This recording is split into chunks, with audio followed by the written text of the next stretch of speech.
Então vamos lá.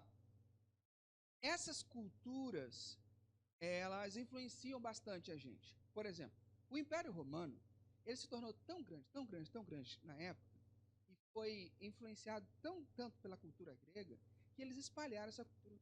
Hoje o inglês é uma língua quase que universal, todo mundo fala. Naquela época o grego era assim. Então o Império Romano levou a cultura grega para tudo quanto é lugar.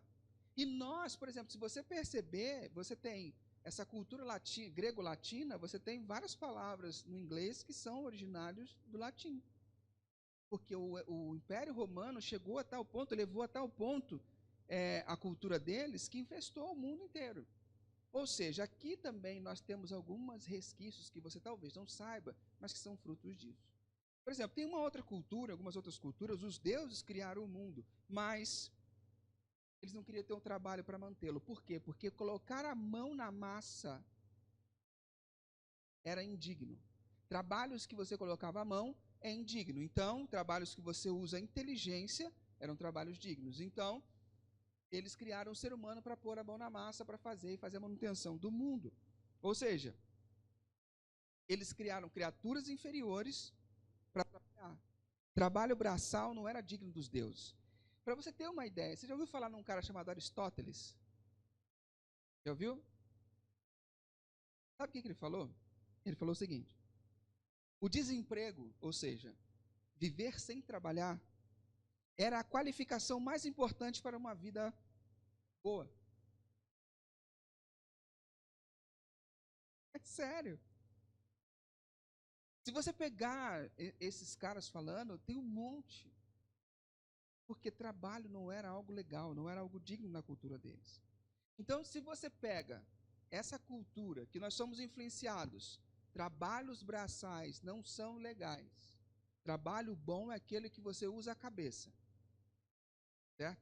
Quanto mais você mexe com as coisas, pior é. O que acontece com isso? Nós criamos uma sociedade que valoriza alguns tipos de trabalho e não valoriza outros tipos de trabalho. E aí você tem uma geração de pessoas que faz o quê? Trabalho não é legal, é um mal necessário. Influenciados por isso, aí você cria uma geração chamada nem-nem. Já ouviu falar na geração nem-nem? É uma geração que nem trabalha e nem estuda. É sério. É uma galera que não trabalha, não estuda mais, já passou da idade, mas também eles não trabalham nem estudam. Não é porque eles estão desempregados, é diferente, eles não querem. Eles entendem que isso não é bom, então eles ficam nesse meio termo. E aí ficam na casa dos pais, até que você estuda. Trabalha também. Você trabalha também. Não vista a carapuça. Então, esses caras ficam na casa dos pais até os 30, 35, 40 anos. E fica. Não, os espetos estão rolando aqui assim, ó. Uma coisa de louco. E pais permitem isso. E aí você cria uma geração dessa. Outra coisa importante, você cria uma geração de pessoas que fala assim: esse trabalho não é para o meu nível. Eu não faço isso porque isso não é para o meu nível. Já ouviram isso? O trabalho não é para mim.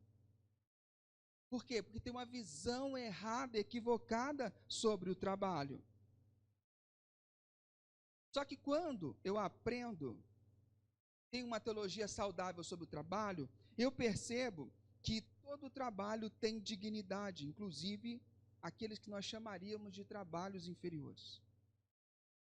Todo trabalho tem a sua dignidade, inclusive aqueles que chamaríamos de trabalho inferior. Abra a sua Bíblia, Gênesis capítulo 1. Lá, primeiro livro da Bíblia. Abre aí. Vamos fazer um exercício. Abra para você conhecer, e à medida que você vai conhecendo, você vai aprendendo mais. A partir do versículo 26. Gênesis 1, 26.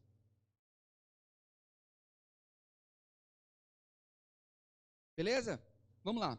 Gênesis 1, 26 fala assim: disse Deus: façamos os seres humanos a nossa imagem, da forma que reflitam a nossa natureza, para que sejam responsáveis pelos peixes do mar, pelos pássaros no ar, pelo gado e, é claro, por toda a terra, por todo animal que se move na terra. E Deus criou os seres humanos. Criou-os à semelhança de Deus, refletindo a natureza de Deus. Ele os criou macho e fêmea. Percebe? Talvez na sua tradução está dizendo assim: agora vamos fazer os seres humanos que serão como nós, que se parecerão conosco. Eles terão poder sobre os peixes, sobre as aves, sobre os animais domésticos e selvagens, e sobre os animais que se arrastam pelo chão. Assim, Deus criou os seres humanos. Ele os criou parecidos com Deus. Ele os criou homem e mulher e os abençoou, dizendo: como é que Deus abençoa o ser humano? E diz, versículo 28. Tenham muitos e muitos filhos, espalhem-se por toda a terra e a dominem, e tenham poder sobre os peixes do mar, sobre as aves que voam, sobre o ar. Qual é o mandato que Deus tem para o ser humano? Dominem. Tenham filhos e dominem. O que isso quer dizer? Volta um pouquinho aí no versículo 11. O que ele fala no versículo 11 sobre as plantas? Alguém lê para mim.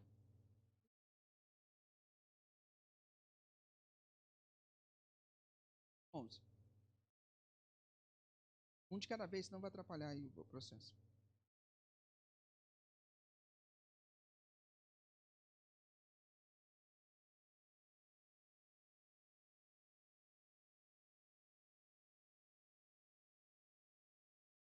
Percebe? A planta foi chamada para quê?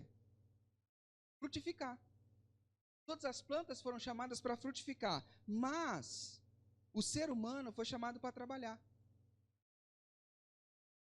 Percebe a diferença? A planta frutifica. O ser humano faz o quê?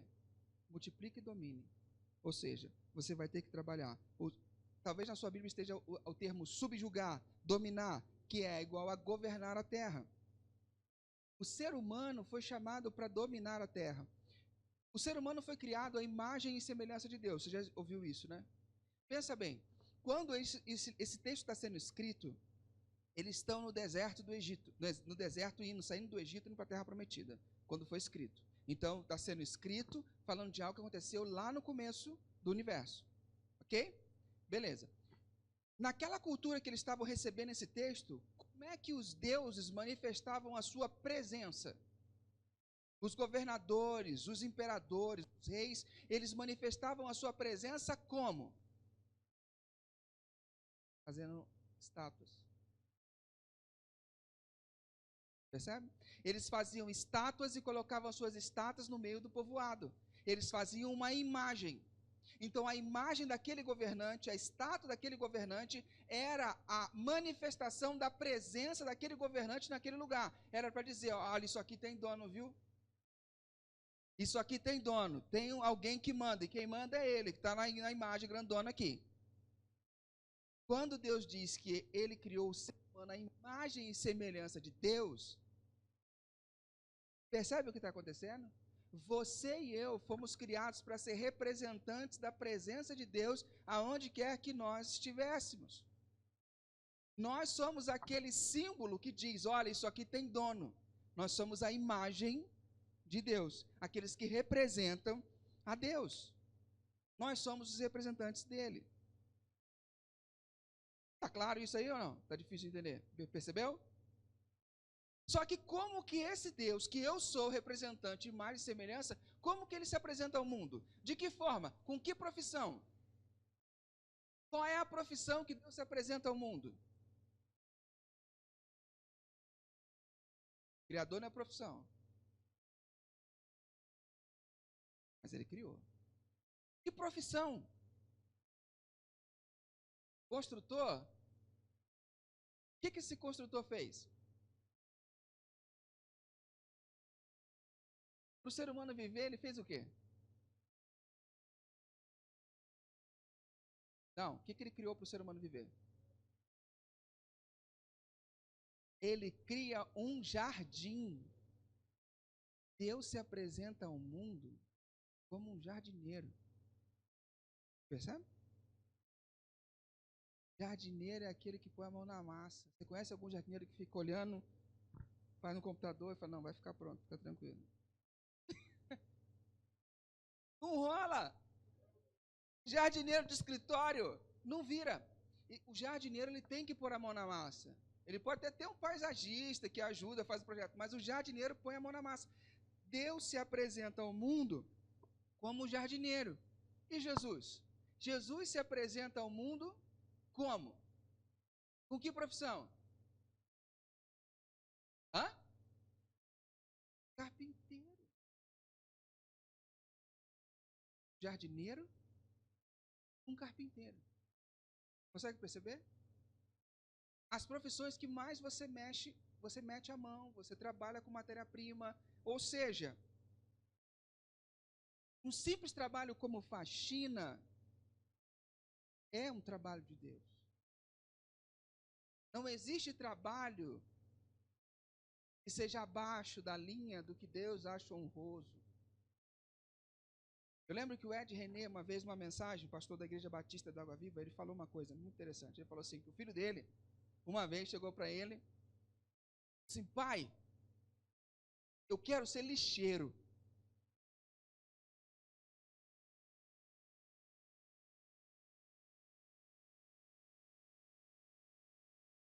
Conta para ela que ele perdeu. Vou repetir com a graça do Senhor Jesus. O Ed René chegou, um dia um filho dele chegou para ele e falou assim, pai, eu quero ser lixeiro. Ele disse que o coração dele vem na boca. E o primeiro ímpeto é o que você falar aqui, não filho, vai ser lixeiro. É igual seu sobrinho postiço fala que vai ser palmeirense. Tá vontade, mas tudo bem, a gente respeita. Então assim, ele falou que o coração dele vem na boca, mas ele pensou, ele lembrou. E aí ele falou o seguinte, então filho, seja o melhor lixeiro que você possa ser. Há crianças, adolescentes que chegam para seus pais e falam, eu quero ser tal coisa. Mas como a gente não tem uma teologia equilibrada sobre o trabalho, a gente aponta para o filho e fala, não, isso não é bom para você. Isso traz um monte de consequências que eu vou conversar com você agora sobre isso. Martinho Lutero tinha um pensamento muito claro. Ele falava assim, casado de passar. Aí, olha quanta coisa que eu não passei.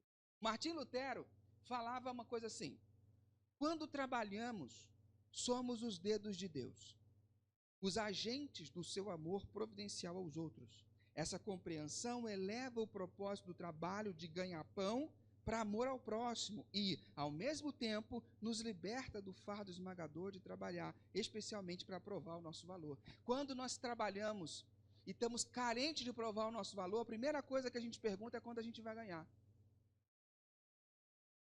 Porque a gente acha que o valor, o dinheiro, tem a ver com o que eu valho. O esforço que eu valho. Mas a gente não entende que, principalmente no começo da trajetória, ou em alguns momentos na vida, quando você já está lá no plano de carreira, o dinheiro ele não mostra quem você vale.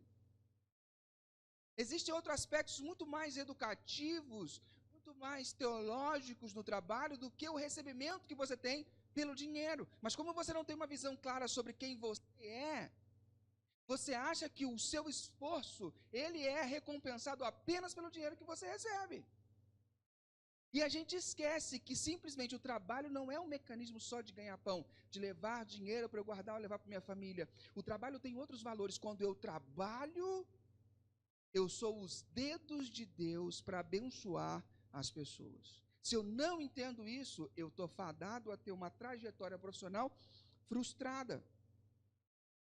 E aí eu vou tentar usar o trabalho, que eu vou falar isso na próxima semana, eu vou tentar usar o trabalho para provar o meu valor. Queridos, Deus usa máscaras. Deus usa máscaras. Às vezes Deus, de manhã, põe a máscara do atendente da padaria. E quando você vai comprar o pão, tem aquele pão lá que foi feito antes, às 5 da manhã, e Deus fala assim, não, espera um minutinho que já vai sair um pão quentinho. Aí vem o pão quentinho, embala para você, você leva. Deus nos abençoa através do trabalho das pessoas. Aos mais humildes, aos mais conceituados, Deus usa máscaras. Deus nos abençoa dessa maneira. A Bíblia fala que Deus alimenta a todos. Como que Deus alimenta todo mundo? Através das pessoas do campo, dos plantadores, dos pilotos das máquinas, através de todo esse processo da agricultura familiar, Deus faz com que o seu povo seja alimentado. A palavra de Deus diz que se o Senhor não guardar a cidade, em vão são aqueles que guardam. Se o Senhor não construir a casa, em vão trabalham os que edificam. Como que Deus trabalha então para proteger a cidade, para proteger a nossa cidade? Ou seja, através de leis, através de alguns políticos. Deus usa máscara, Ele está fazendo isso para nos cercar, para nos proteger, para nos guardar. Deus põe máscara, trabalha através dessas pessoas. Diferente dos deuses de outras culturas, aonde esse trabalho não é para mim. O nosso Deus põe a mão na terra. O nosso Deus põe a mão na massa. Se Deus fez, qual é o problema de eu fazer? Se Jesus botou a mão na massa para fazer uma mesa, cadeiras, ele era carpinteiro. Por que você não pode? Qual é o problema com você? Jesus era muito seguro de si e ele fazia o trabalho que tinha que fazer. Paulo era fazedor de tendas e muito tranquilo com o que ele fazia. Pedro, João eram pescadores e muito tranquilo com o que eles faziam. Já Mateus era contador do Império Romano, tinha muito dinheiro, era rico. Percebe? A gente precisa de uma teologia adequada ao nosso trabalho. Então, Deus trabalha usando pessoas que fazem trabalhos ordinários. Assim, Deus vai cuidando da sua criação. Então, quando se eu tiver que fazer uma faxina, deixa eu te contar uma história. Eu tenho várias histórias para te contar sobre esses temas que eu tenho tido a experiência de presenciar. Vou te contar uma história. A gente está sem diarista em casa, a gente não conseguiu, ninguém consiga fazer as faxinas que a gente precisa, então, nos dias que a gente tem disponibilidade. Então, a gente está sem, já faz algumas semanas, isso é uma tortura, principalmente para a pessoa que mora comigo, né? Então, né? Ela está fazendo isso agora. E trabalhou ontem, o dia inteiro. Aí, a gente conseguiu uma indicação de uma moça, ela falou assim, olha, eu só posso no sábado. Do jeito que a gente tá, vai sabadão mesmo. Bom, um sábado, beleza. Eu fico aqui, a Sabina tinha que fazer alguma coisa, eu falei, eu fico em casa o dia inteiro, perco o sábado, pelo menos vai estar de boa. Porque na semana anterior eu tinha feito sozinho a faxina. Então a gente reveza, só que a gente não tem corpo para fazer direito, e eu não gosto de detalhes, então eu nunca limpo muito bem. Você percebe, né? Então, veio essa moça, veio fazer a faxina. Chegou, geralmente, totalmente fora do perfil das pessoas que fazem faxina. Ela chegou, apresentei para ela e tal, falei, ó, qualquer coisa, estou aqui no quarto, o que você precisar. Ela, tá bom. E ela começou a trabalhar. Ela perguntava uma coisa ou outra, eu respondia. Bom, e aí, o seu almoço? Não, não se preocupa não. Assim, não se preocupa. Não se preocupa não. Eu falei, não, o que a minha esposa combinou com você? O seu almoço está incluído no preço ou não? Não se preocupe que eu não vou comer. Não, que isso, você vai comer. Fala, então o senhor compra um pastel ali para mim, tá tudo certo. Fui e comprei o pastel para ela. Ó, tá aqui, você que sabe, tem comida na geladeira. Não, obrigado, Deus abençoe. Que estranho. Aí ficou. E aí, você faz faxina há muito tempo? Não, moço. E uns meses atrás, a minha mãe teve câncer. E eu larguei meu trabalho para cuidar dela. Esse tempo que eu cuidava dela, eu pensei, posso trabalhar, mas faxina eu posso. Então eu comecei a fazer faxina. Agora eu nem estou mais fazendo, eu já voltei a trabalhar. Ah, é? É, sua esposa que estava precisando, então eu falei, eu posso ajudar, eu vou. É. Você trabalha onde? Eu sou formado em administração, eu trabalho na MRV. Falei, como é que é? Sabe aquele condomínio que está fazendo ali perto da sua casa? Então, eu estou na administração dele. Agora, os períodos difíceis da minha mãe. Já passou, minha irmã está cuidando dela, eu até mudei de lugar para ficar mais perto dela.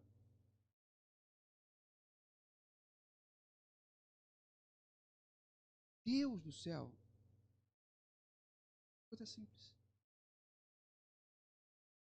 Por quê? Porque ela nunca pensou, isso não é digno para mim.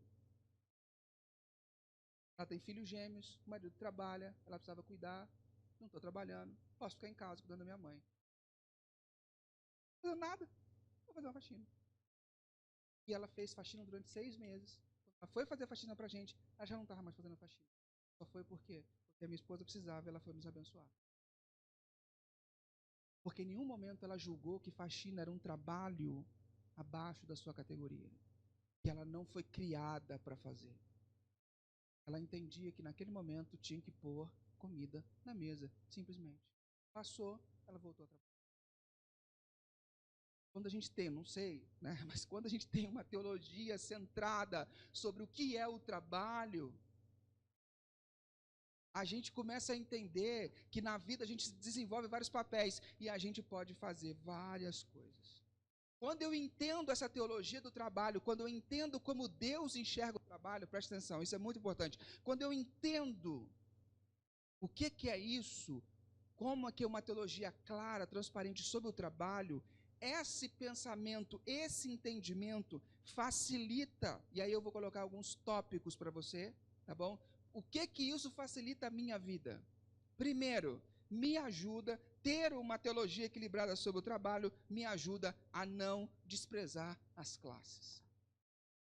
Eu não olho para ninguém que tem um trabalho dito inferior e julgo, e digo isso não é digno, isso não é para mim. Porque todo o trabalho é o trabalho de Deus, ok? A nossa sociedade valoriza trabalhos que pagam muito e que exigem talento e conhecimento técnico. A nossa sociedade faz isso. Por quê? Lembra dos backgrounds que eu te falei lá no comecinho? Por causa desse pensamento. Nós acreditamos que os trabalhos chamados inferiores são uma afronta à nossa dignidade. E esse pensamento nos faz seguir carreiras inadequadas em descompasso com os nossos dons. Só porque paga mais, só porque é mais famoso, dá mais status, eu vou fazer isso. Mas não tem nada a ver com aquilo que eu fui chamado para fazer. Não tem nada a ver com os dons que eu tenho. Você imagina se eu fosse fazer uma faculdade de arquitetura. Eu mal sei fazer um slide. Imagina se eu fosse fazer uma faculdade de engenharia. Péssimo em exatas. Ah, frito. Mas porque engenheiro, no Brasil, então, por anos, né, engenheiro era a nata da sociedade. O cara fazia faculdade de engenharia e ia trabalhar em administração. Eu contratava por quê? Porque ele é engenheiro. O cara não entende nada de gestão, mas ele é engenheiro. É ótimo. Fui chamado para isso, eu não tenho essas habilidades. Então eu não vou entrar numa carreira onde eu vou ficar o resto da vida desconectado, fora dos meus dons. Coisa que eu não sei fazer. Me força a ficar numa carreira desse jeito. Então, quando eu não desprezo, ter uma teologia clara sobre o trabalho me ajuda a não desprezar classes. Mas perceba a diferença. Enquanto eu estou na luta, eu faço o que for, porque eu não desprezo nenhum trabalho. Mas o contrário, às vezes me faz pegar uma carreira só por causa do status e ficar nela, mesmo eu sendo inadequado para tal. Segunda coisa que me ajuda. Ter uma teologia adequada sobre o trabalho, entender o plano de Deus para o trabalho, me ajuda a não ser levado por meus medos, desejos ou famílias a trabalhar com algo que eu não me encaixe. Pegou ou não pegou? Não vou repetir. Pegou? Quando minha teologia é clara, me ajuda a não ser levado pelo medo. Muitas pessoas tomam decisão de trabalho por medo. Ou simplesmente pelo desejo, ou por pressão familiar, a trabalhar em algo que não se encaixe. Você vai procurar trabalhar em algo que te encaixe, você vai honrar a Deus. Terceiro, a teologia clara sobre o trabalho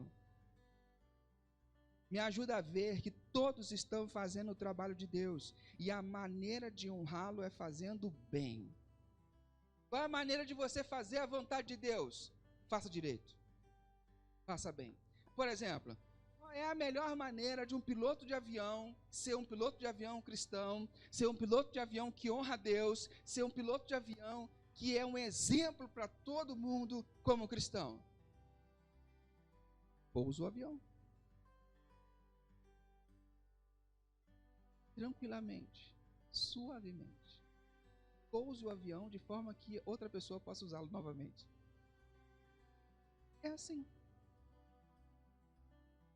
Honrar a Deus é fazer bem o seu trabalho.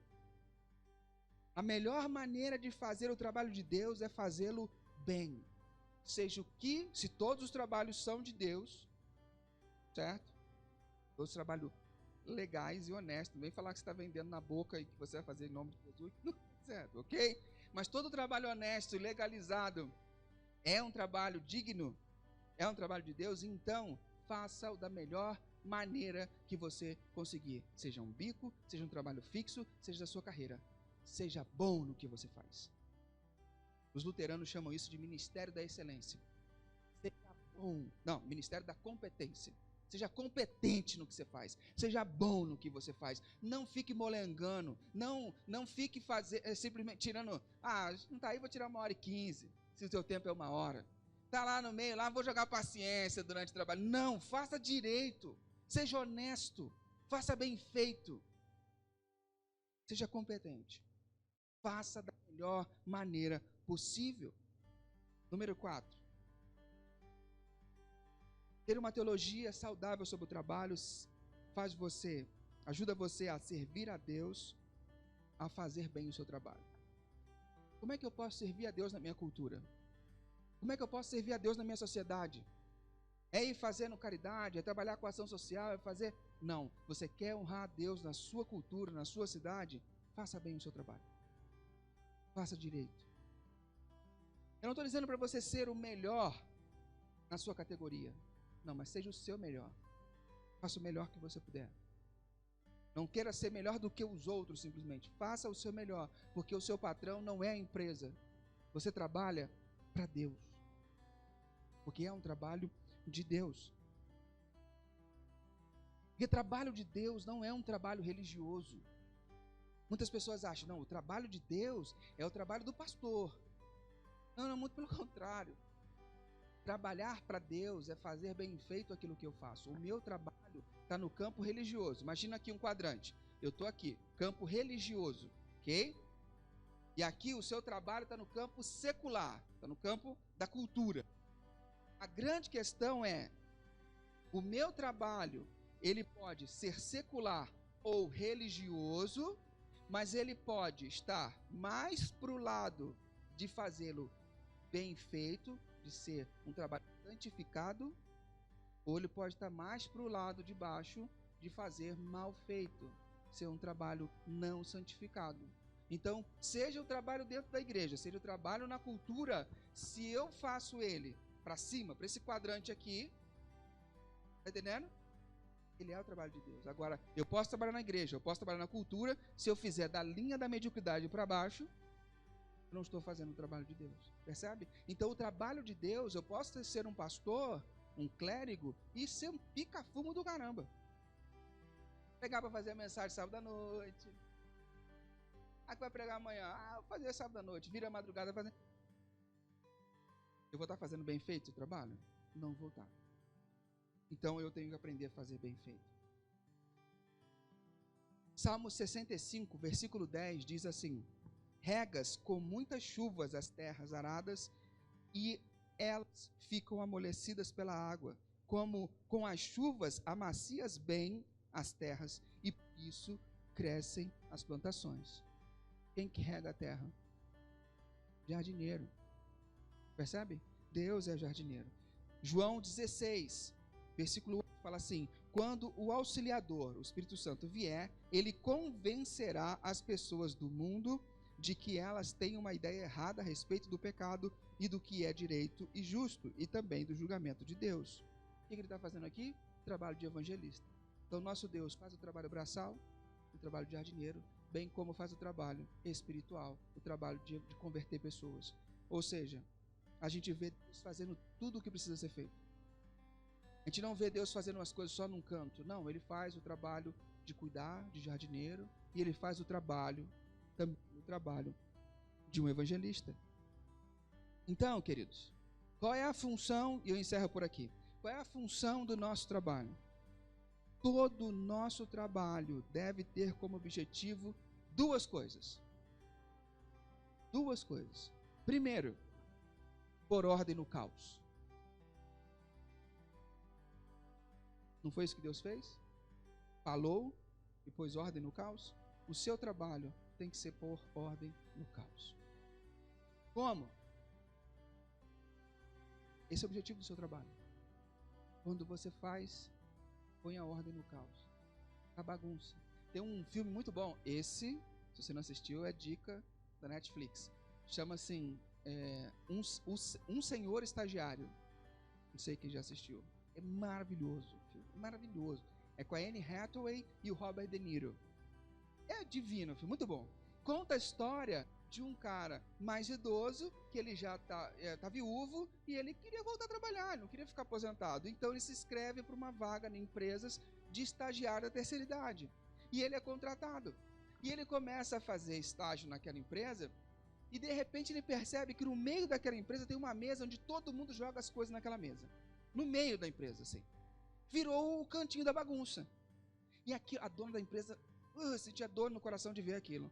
Chegou um momento, de um dia para o outro, ele olha aquilo. Na manhã seguinte, a mesa está limpa. Ele organizou tudo. A dona da empresa passa e fala: quem fez isso? Ben. E ela se apaixona pelo Ben. Apaixona no modo, não no modo homem e mulher, mas ela assume ele como mentor. A história é muito linda. Por quê? O que ele fez? Pôs ordem no caos. Aonde tem caos no seu trabalho, seu chamado é para pôr ordem. Primeira coisa. Ok? Põe ordem no caos. Segunda coisa, tudo o que você faz no seu trabalho deve ser para manter, reparar ou desenvolver o que Deus criou. Manter, reparar ou desenvolver o mundo criado por Deus. Essa é a sua função. Como? Você vai orar, vai buscar discernimento e vai entender como que Deus quer que você faça. Mas você precisa entender isso. Você foi chamado para pôr ordem no caos. Quando você vai visitar alguém, que você vê que o casal não está legal, a família não está bem, você chama para orar junto, você põe ordem naquele caos. Esse é o seu chamado. Você vê que na empresa tem alguém precisando, tem uma tarefa a ser desenvolvida, vai pôr ordem no caos. E tudo o que você faz deve ser para manter o que Deus criou, para reparar o que estragaram, ou para desenvolver o que Deus criou. Essa é a sua função. Todo trabalho humano é digno. E é digno porque Deus já fez. E porque nós fazemos como representantes dele. Amém? Todo o trabalho é digno. Que Jesus abençoe a sua concepção sobre como trabalhar e que ele auxilie você no processo de como que você vai ser uma pessoa que honra a Deus através do seu trabalho. Faça sempre bem. Não há trabalho inferior. Hein? Vamos orar? Pai querido, obrigado por nos trazer nessa manhã um pouco mais da concepção do que você pensa sobre o trabalho. Que fique no nosso coração aquilo que o Senhor quis provocar em nós. Que possamos ser cheios da Tua graça. Possamos ser cheios da Tua sabedoria. Que possamos fazer curvas e ajustes na nossa vida profissional. Possamos sempre Te honrar, fazendo bem o que temos que fazer. Em nome de Jesus. Amém.